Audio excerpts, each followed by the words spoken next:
Okay, so we're up to running IdFix to help prepare our Active Directory environment.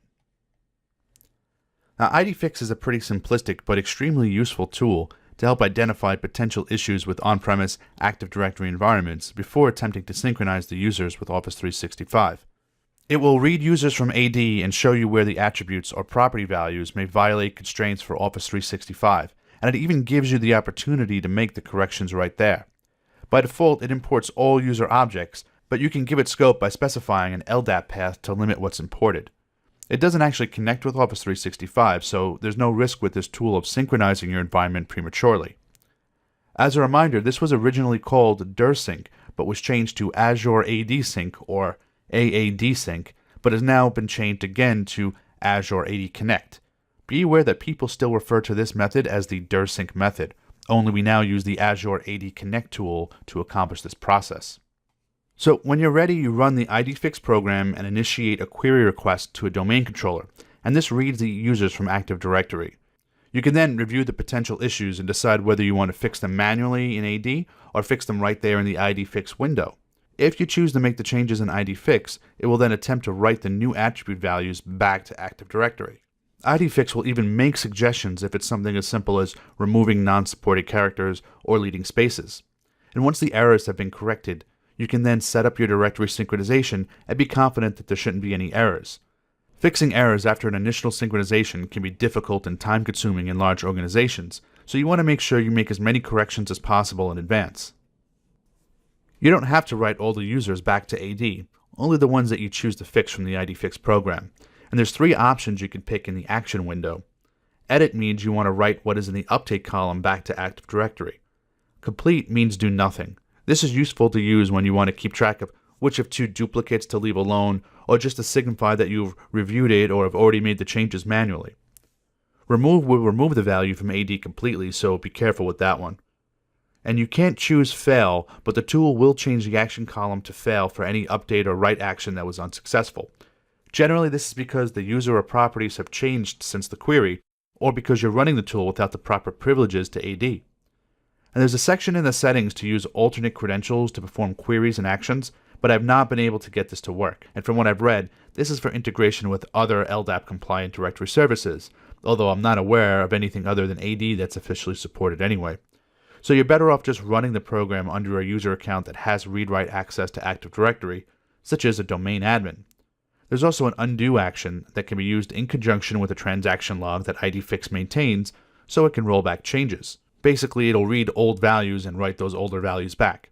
We'll take a quick look at IdFix after the next slide, but we're not going to be getting into anything too complicated such as rolling back changes, at least not until Objective 4 when we deal with directory synchronization for real.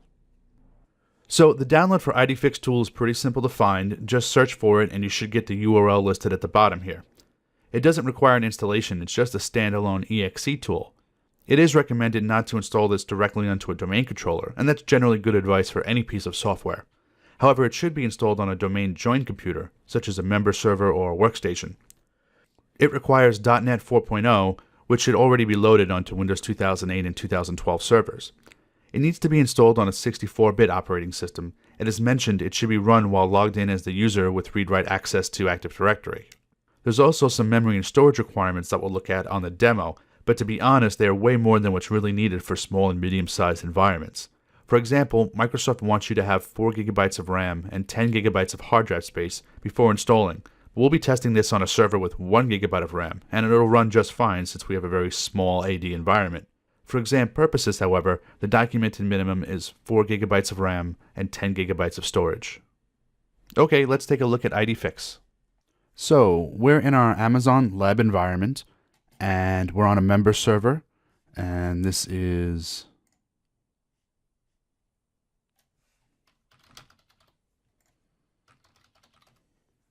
PFS lab-member 1. Okay, we'll leave a command prompt open just in case.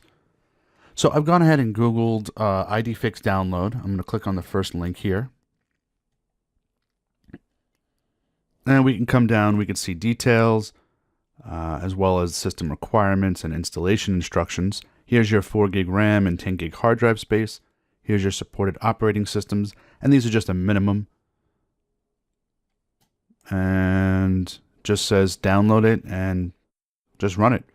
So let's go ahead and start the download.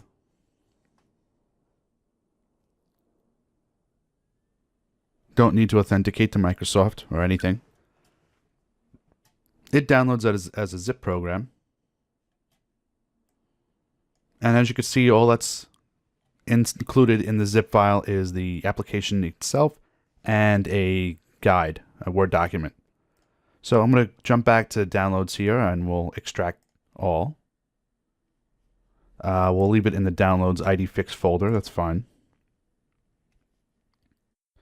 Okay, so here we go.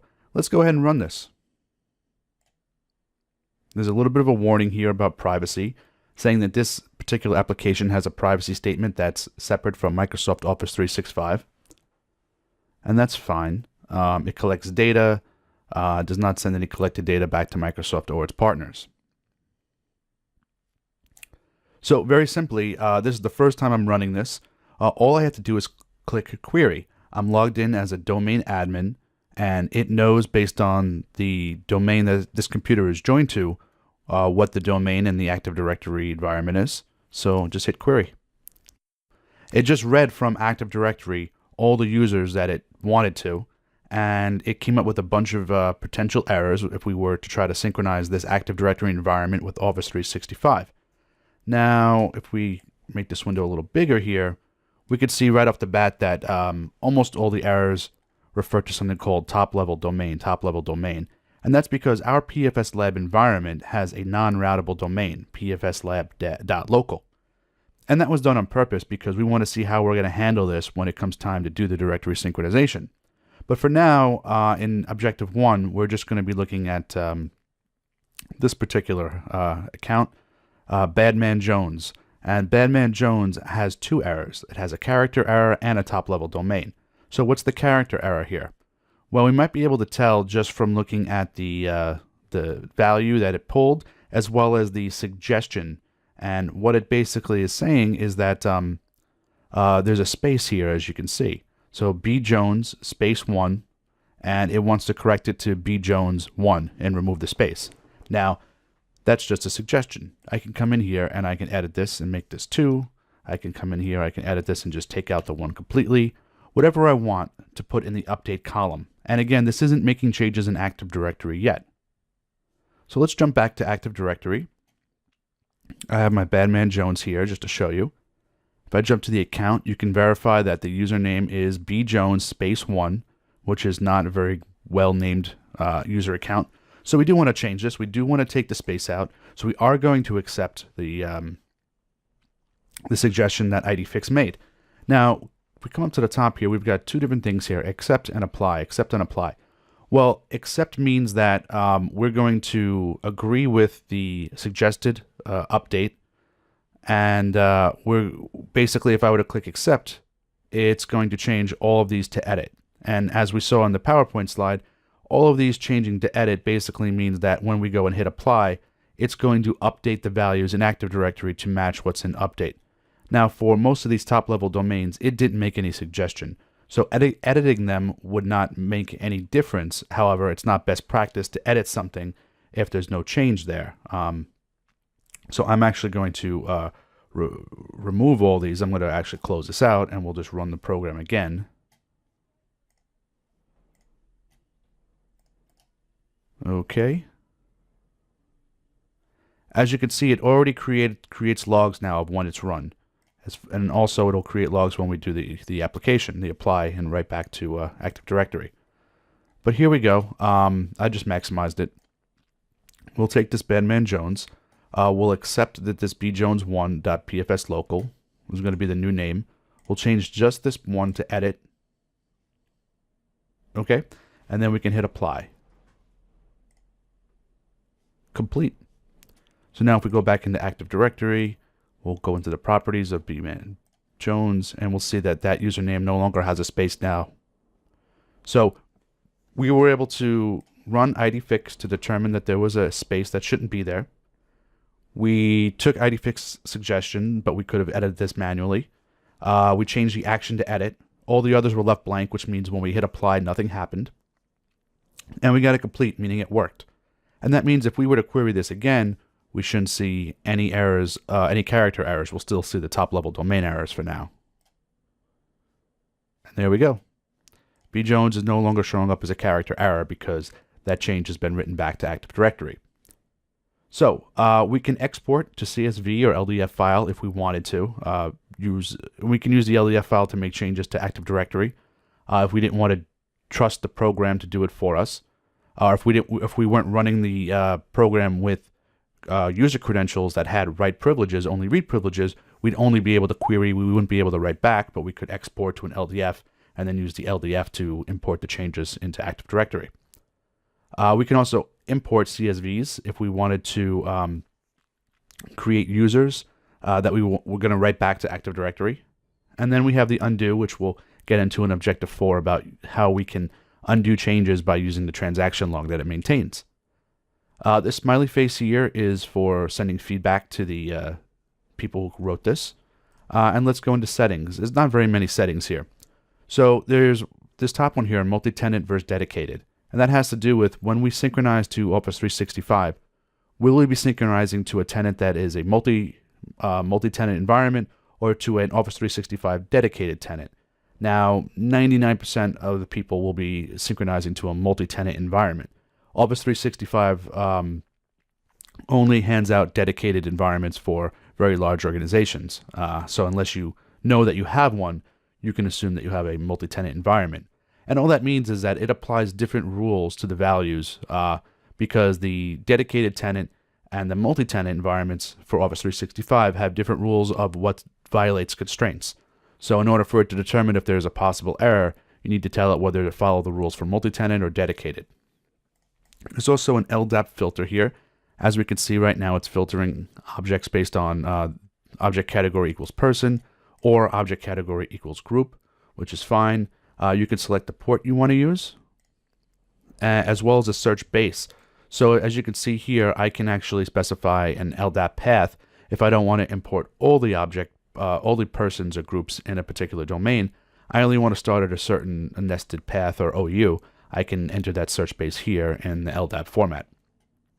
If I had a multi-domain forest, I could select which domains I wanted to use as far as the querying goes.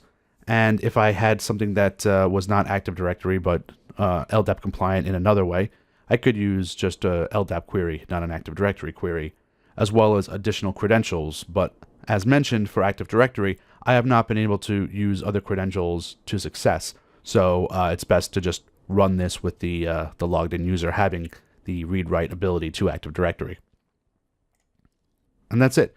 That's all IdFix does. It communicates with Active Directory. It does not communicate with Office 365. It just has the Office 365 rules predefined in it. And if we go to the guide here,